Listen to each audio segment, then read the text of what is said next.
Researchers say a fifth person has been cured of HIV after a high-risk stem cell transplant.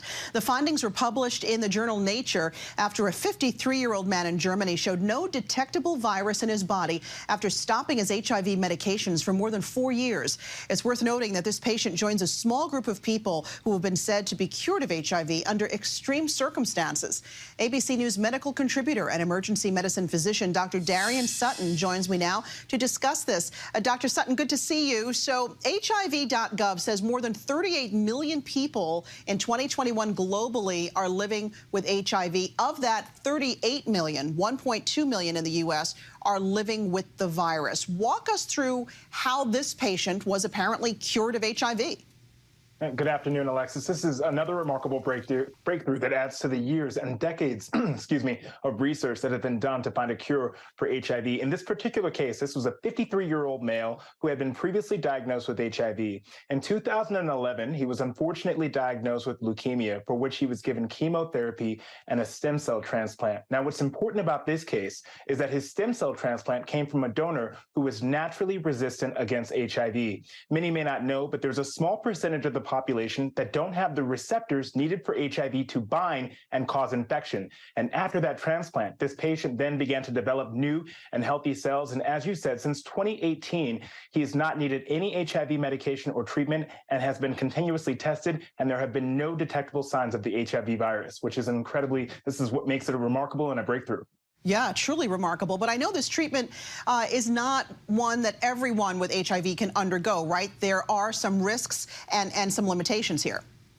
Stem cell transplants are an incredibly risky procedure. Right now, they are only retained for those who absolutely need it with life-threatening conditions, for example, like leukemia. With stem cell transplants, patients do need chemotherapy to get rid of the dysfunctional and diseased cells, but that can cause significant immune suppression, which can make patients susceptible to life-threatening infections. There's also the risk that stem cell transplants can be rejected from patients, which can also be life-threatening. So hopefully more research comes where we can get a possible treatment or cure without the risks associated with something like this. But, you know, as the world races to end the HIV epidemic, Doctor, HIV and AIDS treatments and prevention continues to advance, right? There are so many resources available, thankfully. Two of the biggest ones are called PEP and PrEP. Can you break that down for us? Absolutely. So thanks to modern medication, people with HIV can live long and healthy lives. And thanks to medication, those who consistently take it and are undetectable will not transfer it to their sexual partners. And like you said, we also have medications for prophylaxis or prevention. We call it PrEP, or pre-exposure prophylaxis. It's a medication that, if taken daily, can significantly reduce one's chances of getting infected with HIV. And we also have PEP, which is post-exposure prophylaxis. And that is for patients who may have a high-risk interaction that come into the emergency room, and that medication I can provide and prescribe that can substantially still reduce their risk after the intervention that might have caused their exposure. And when we talk about the medicines that allow people living with HIV to live a healthy life, there's something called undetectable equals untransmittable. Remind us what that means and why it's important.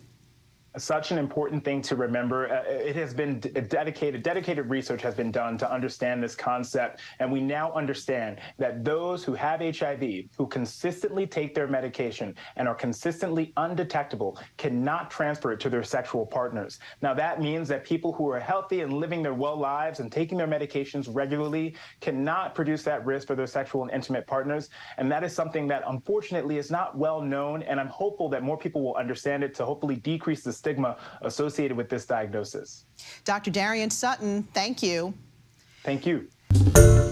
Hi, everyone. George Stephanopoulos here. Thanks for checking out the ABC News YouTube channel. If you'd like to get more videos, show highlights, and watch live event coverage, click on the right over here to subscribe to our channel. And don't forget to download the ABC News app for breaking news alerts. Thanks for watching.